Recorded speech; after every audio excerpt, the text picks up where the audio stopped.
Новиот коронавирус незапирливо се шири. Зема 9 животи, заразени се повеќе од 440 луѓе. Заболените пациенти идентификувани се во 13 кинески провинции, информираат здравствените власти.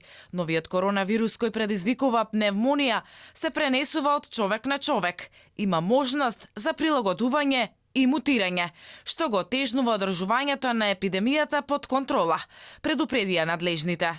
Потврдени се уште 2197 случаи на близок контакт со пациенти и има докази за респираторен пренос на вирусот. Докажано е дека болеста се пренесува преку респираторниот тракт и дека постои можност за мутација на вирусот. Во меѓувреме, Светската здравствена организација денеска одржува состанок за да процени дали епидемијата на коронавирус во Кина треба да се прогласи за вонредна состојба.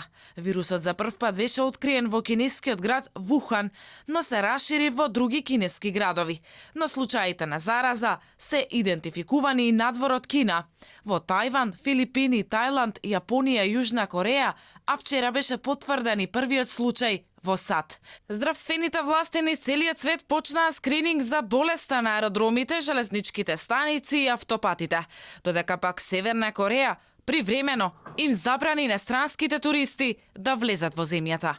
Мерките се дел од напорите да се спречи повторување на епидемијата на SARS од 2002 и 2003 година. Уште еден коронавирус кој започна во Кина и уби речиси 800 луѓе.